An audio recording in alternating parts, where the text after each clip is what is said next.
चलती है, बोले वह अधम श्रेणी की नारी है। इस प्रकार से यहाँ जानकी जी को बड़ा दिव्य उपदेश मां अनसुईया ने किया है। नारियों के लिए केवल एक ही धर्म, एक व्रत नियमा, अपने पति की प्रसन्नता में प्रसन्न रहना ही सबसे बड़ा धर्म है। यानी पति ही परमेश्वर है। पति के माध्यम से भगवान तक पहुंचा जा सकता है। शास्त्रों में विशेष रूप से जगह जगह उपदेश किया गया है। आज भगवान भी गोपियों से यही कहते हैं, गोपियों तुम अपने पतियों को, पुत्रों को छोड़ करके यहां क्यों आई हो वन में? जाओ, लौट जाओ। भगवान कहने लगे, गोपियों सुनो, एक पतिव्रता स्त्री थी, बहुत अपने पति की सेवा करती थी। एक दिन बोले उनके पतिदेव कहीं बाहर से आए, थके हुए थे, जल मांगा, तुरंत ला करके जल पिलाया, अपने पत्नी की गोद में सिर रख करके वहीं सो गए। उसी समय क्या हुआ, बोले उस नारी का एक छोटा बालक, ठीक ठीक ठीक ठीक, उस सती नारी का छोटा बालक खेलता हुआ अग्निकुंड की ओर जाने लगा। उस सती नारी ने विचार किया कि मेरा बालक कहीं अग्निकुंड में नहीं गिर जाए, दौड़ करके उठा लेना चाहिए। लेकिन फिर विचार आया कि यदि मैं उठ करके जाऊंगी तो मेरे पति को कष्ट होगा, मेरा जो धर्म है पतिव्रत धर्म वह समाप्त होगा। फिर तो उस नारी ने निश्चय कर लिया कि भले ही मेरा बालक अग्निकुंड में गिर जाए, लेकिन मैं अपने पति को कष्ट नहीं दूंगी। अब हुआ भी यही, महाराज वह बालक अचानक खेलते हुए और उस अग्निकुंड में गिर भी गया। अग्निदेव ने विचार किया कि यह एक सती नारी का पुत्र है, मैंने यदि इसको जला दिया तो बोले यह सती नारी मुझे श्राप दे देगी। अग्निदेव शीतल हो गए। थोड़ी देर के बाद में पति की नींद खुली। वह ब्राह्मणी दौड़ करके अग्निकुंड के पास में गई। वह तो सोच रही थी कि मेरा बालक तो समाप्त हो गया होगा, अग्नि में जल गया होगा, लेकिन महाराज जाकर के जैसे ही देखा तो बालक तो जैसे चंदन की गाड़ी खींचे ऐसे अग्नि शांत हो गई है। बालक उसमें खेल रहा है, दौड़ करके बालक को उठा लिया। भगवान कहने लगे, गोपियों देखो, अपने पति की सेवा करने का इतना प्रभाव है कि अग्निदेव भी शीतल हो जाते हैं, अग्नि भी उनका कुछ बिगाड़ नहीं सकती है। यानी अपने पति की सेवा का इतना प्रभाव, इसलिए बोले तुम जाओ सब अपने अपने पतियों की सेवा करो। इन गोपियों ने कहा, श्याम सुंदर जैसे आपने कथा सुनाई वैसे कथा हम भी आपको सुनाती हैं। एक सती नारी थी, वह भी बहुत सेवा करती थी, जल भी ग्रहण नहीं करती थी अपने पति के बिना। एक दिन उसके पति को बाहर जाने का अवसर आया। पत्नी ने कहा, स्वामी आप चले जाएंगे तो फिर मेरे नियम का क्या होगा? तो उसके पति ने क्या किया, बोले एक मिट्टी की मूर्ति बनवा करके उसे दे दिया, कह दिया बोले मेरी समान इसकी पूजा करना। वो ब्राह्मण देव तो चले गए। अब वह ब्राह्मणी जैसे अपने पति की सेवा करती थी ऐसे ही उस मिट्टी की मूर्ति की सेवा करने लगी, मिट्टी के पति की सेवा करने लगी। 15 दिन के बाद में जब उसके पति आए, वो सेवा कर रही थी, द्वार बंद था, दरवाजा खटखटाया, बोली दरवाजा खोलो। अभी उसकी सेवा पूरी हुई नहीं थी। गोपियों ने पूछा कि श्याम सुंदर अब आप बताइए उस सती नारी को क्या करना चाहिए, क्योंकि इधर भी पति है और उधर भी पति है। उस नारी को सेवा करते रहना चाहिए या बाहर जाकर के द्वार खोलना चाहिए? भगवान ने तुरंत कह दिया, अब अरे जब उसका असली पति आ गया है, उसके असली पति देव आ गए हैं, तो फिर मिट्टी के पति की सेवा करने की क्या जरूरत है? वह मिट्टी के पति की सेवा तो उसे तब तक करना चाहिए जब असली पति नहीं आए थे, और जब असली पति द्वार पर खड़े हैं फिर मिट्टी के पति को छोड़ करके तुरंत जो है द्वार खोलना चाहिए। गोपियां तुरंत प्रसन्न हो गई, श्याम सुंदर हमारी विजय हो गई। हम भी तो यही चाहती थी, आपने न्याय कर दिया हमारा। श्याम सुंदर, जब तक आप हमें नहीं मिले थे तब तक हमने वो सांसारिक मिट्टी के पतियों की सेवा किया, लेकिन आज आप हमें मिल गए, क्योंकि जीव के असली पति तो आप ही हैं। संसार में जितने जीव है वह सब नारी वर्ग जाने सब कोई, एक पुरुष तो केवल परमात्मा ही है। तो जीव के असली पति परमात्मा है। गोपियों ने कहा, श्याम सुंदर आप नहीं मिले थे तब तक हमने उनकी सेवा किया, और आज आप मिल गए तो फिर अब तो हमें जाने की आवश्यकता नहीं है। और भगवान ने ऐसा क्यों किया, इनकी परीक्षा लिया है। भगवान जानते हैं कि ये मेरे लिए सब कुछ त्याग करके आई है, लेकिन उसके बाद भी एक बार और परीक्षा लेना चाहिए। इनके मन में यदि जरा भी सांसारिक कामना होगी, सांसारिक वासना होगी, तो ये फिर मेरे समीप में रहने की अधिकारी नहीं है। तो इन गोपियों के मन में सांसारिक कोई भी वासना नहीं है, कोई कामना इनके मन में नहीं है। इन गोपियों ने छोड़ा नहीं है, परिवार अपने आप छूट गया है। ये जो गोपियों का भाव, ये बहुत ऊंचा भाव है। गोपियों का अनुकरण सब नहीं कर सकते और सबको करना भी नहीं चाहिए, क्योंकि गोपियों के मन में संसार की कोई भी कामना नहीं थी, तब वे भगवान के पास में पहुंची है। और यदि हम लोगों के मन में जरा सी भी कामना है तो महाराज, जिसका जो धर्म है उसको अपने धर्म में स्थित रहना चाहिए, क्योंकि सभी के धर्म अलग अलग हैं। पत्नी का अलग धर्म है, पति का अलग धर्म है, शिष्य का अलग धर्म है, गुरु का अलग धर्म है, पुत्र का अलग धर्म है, पिता का अलग धर्म है, मित्र का अलग धर्म है, सेवक का अलग धर्म है। तो सबको अपने अपने धर्म में स्थित रहना चाहिए, और नहीं तो अपने धर्म को यदि छोड़ दिया, दूसरे के धर्म को ग्रहण किया, तो कल्याण नहीं है। दूसरे का जो धर्म है वो सदैव भय को प्रदान करने वाला होता है। एक कथा है, बहुत सुंदर है, उसका सिद्धांत बहुत अच्छा है, घटना घटी हो या ना घटी हो। एक व्यक्ति के यहां दो जानवर रहते थे, एक कुत्ता और एक गधा। एक दिन रात्रि में उसके यहां चोर आ गए, तो अब कुत्ते का धर्म है उसे भौंकना चाहिए और मालिक को जगाना चाहिए, लेकिन कुत्ते ने अपना धर्म छोड़ दिया, कुत्ता नहीं भौंका।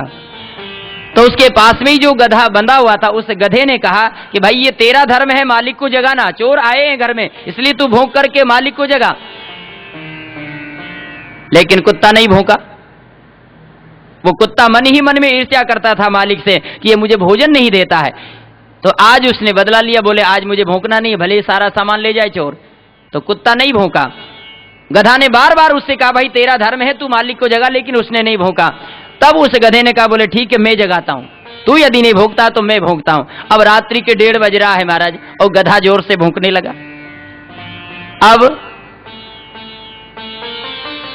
मालिक की नींद तो खुल गई, लेकिन उसे बड़ा क्रोध आया कि ये दिन में भी नहीं सोने देता है, रात्रि में भी नहीं सोने देता है। अब रात्रि के 1:30 बजे इसने बोलना शुरू किया, तो महाराज उसने उठाया डंडा और गधे को मारना शुरू किया। और इतना मारा कि गधा मर गया। सवेरा हुआ,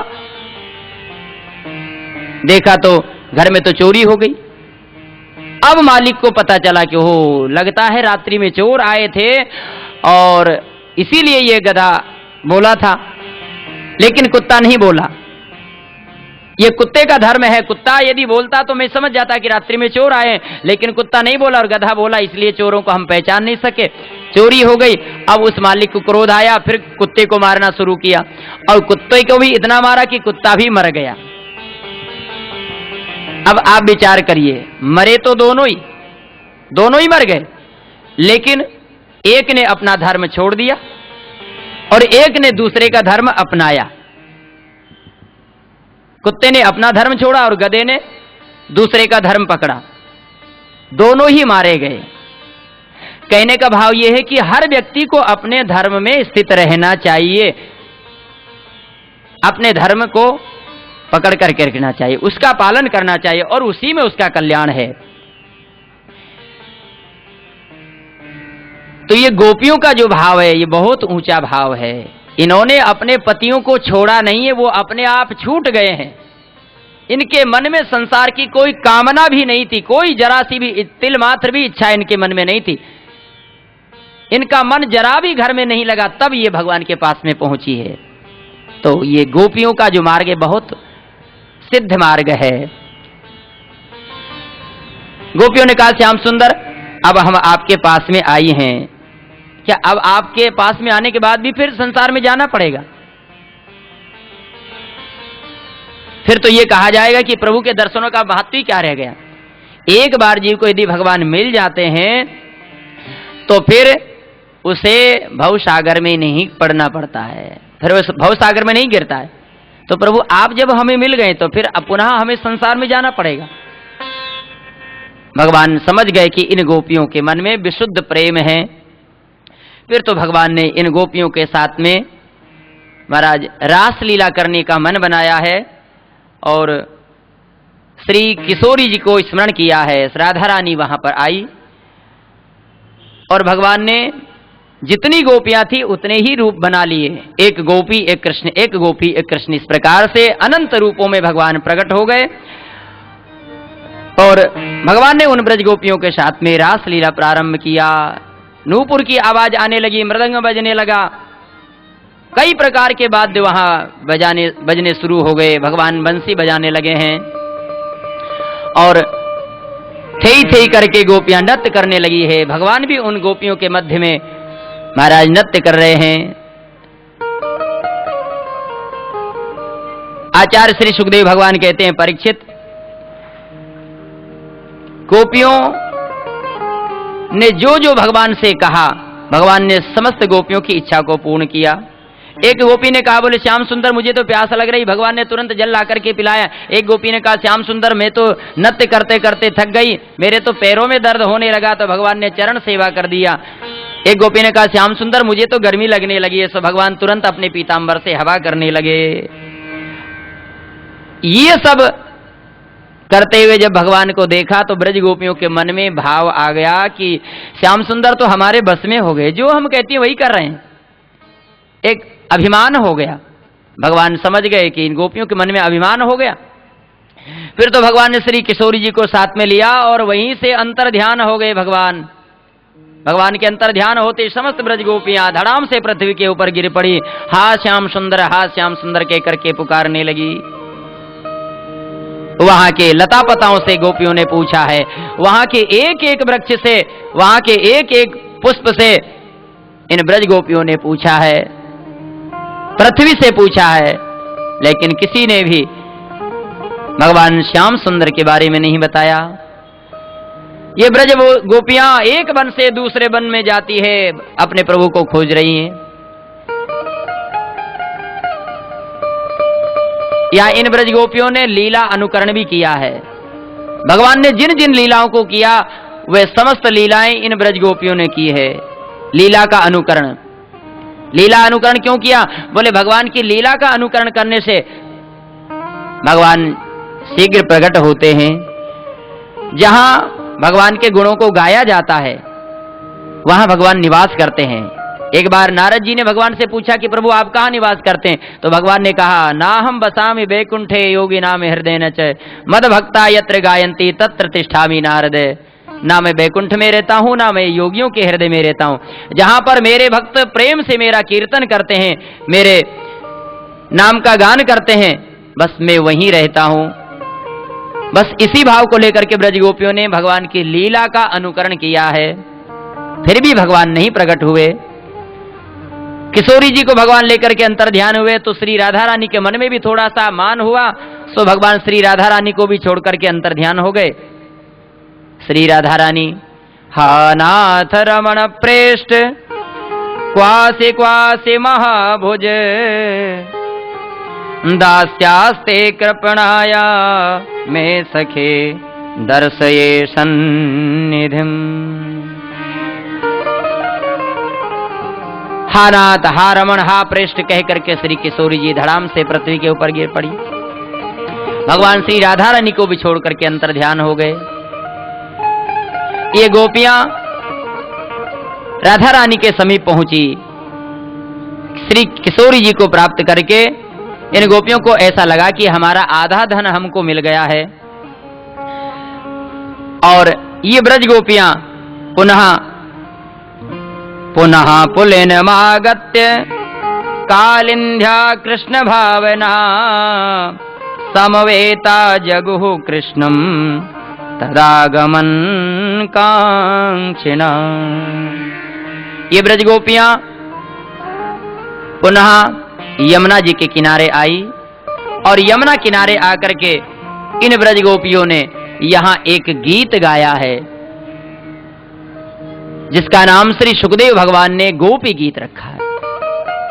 ये भागवत का महाराज परम सिद्ध ये स्तोत्र है। गोपियों ने इस गीत के माध्यम से अपने हृदय के जो भाव हैं वो प्रकट किए हैं भगवान के प्रति। गोपी गीत के बाद ही भगवान प्रकट हुए हैं। भागवत जी के अंदर रास पंचाध्याय जो 5 अध्याय हैं ये पंच प्राण है और गोपी गीत तो साक्षात महाराज गोपी गीत के बारे में तो ऐसा कहा गया है कि इसका एक एक अक्षर श्री कृष्ण का स्वरूप है। ऐसी गोपी गीत की महिमा है। जो गोपी गीत का प्रतिदिन पाठ करते हैं ऐसा कहा गया है, शास्त्रों में ऐसा लिखा भी है भागवत जी में कि जो प्रतिदिन गोपी गीत का पाठ करते हैं, नियम पूर्वक यदि पाठ किया गोपी गीत का,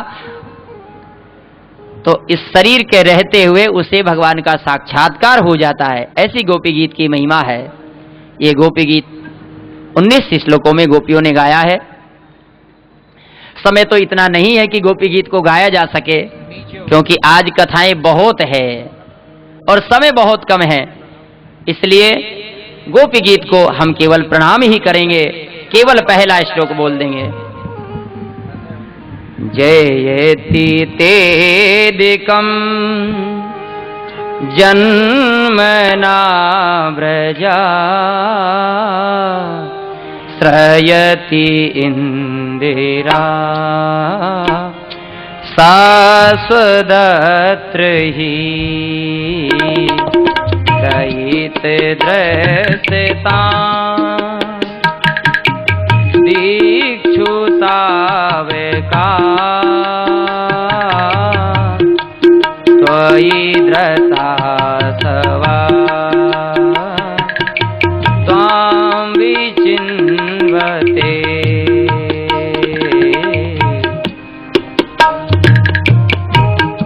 जयति तेदिकं जन्मना व्रजा। गोपियां कहती है श्याम सुंदर,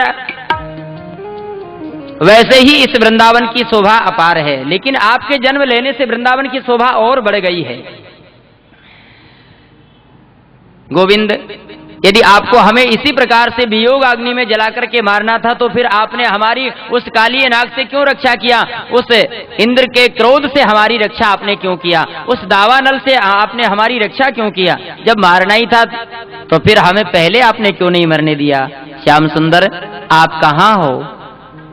बहुत प्रकार के भाव इन गोपियों ने प्रकट किए हैं। अंत में गोपियां कहती है, प्रभु हम आपके बिना नहीं जी सकती है। एक स्वर में स्वर मिला करके इति गोप्या प्रगायंता प्रलेपंता चा चित्रदारुरुध स्वरम राजन कृष्ण दर्शन लालसा तासाम आविर्वच्छोरी स्मे मान मुखाम्बुजा पीतांबर धरा सृग्वी साक्षान मनमथ मनमथा। भगवान उन समस्त ब्रज गोपियों के मध्य में से ही प्रकट हो गए। बोले श्याम सुंदर भगवान की। भगवान प्रकट हो गए महाराज। फिर तो भगवान के प्रकट होते ही समस्त ब्रज गोपियां दौड़ करके भगवान के चारों तरफ खड़ी हो गई। कोई भगवान का हाथ पकड़ने लगी, कोई किसी ने भगवान की उंगली को पकड़ा है, कोई भगवान का पीतांबर पकड़ने लगी है, कोई भगवान को दूर से टकटकी लगा करके रख रही है। और यहां भगवान प्रकट हुए। भगवान कहीं गए थोड़े ही थे, भगवान तो इन ब्रज गोपियों के बीच में ही थे। एक गोपी की चुनर को ओढ़ करके वह भी हा श्याम सुंदर, हा श्याम सुंदर, हा कृष्ण ऐसे कह रहे थे। भगवान ने ऐसा क्यों किया? भगवान अंतर ध्यान क्यों हुए? बोले गोपियों के प्रेम को बढ़ाने के लिए। पास में जब हम रहते हैं तो इतना प्रेम नहीं रहता है, और यदि हमारा प्रेमी हमसे दूर है तो महाराज प्रेम बढ़ता रहता है अनवरत। तो दूर रहने से प्रेम बढ़ता है, पास में रहने से प्रेम में न्यूनता आ जाती है। तो भगवान कभी संयोग और वियोग ये दोनों लीलाएं करते रहते हैं। वियोग भगवान इसलिए कराते हैं कि जिससे भक्त का प्रेम और बढ़ जाए। तो भगवान ने प्रेम की वृद्धि के लिए यह अंतर ध्यान वाली लीला किया है। और फिर यहां गोपियों ने अनेक प्रकार के प्रश्न किए हैं। भगवान ने 6 महीने की रात्रि बना दिया, पुनः रासलीला शुरू हुई। इस रासलीला में भगवान शंकर भी आए हैं गोपी का रूप बना करके। आज भी वृंदावन में भगवान शिव गोपी के रूप में विराजमान है बंसी बट पर। जो लोग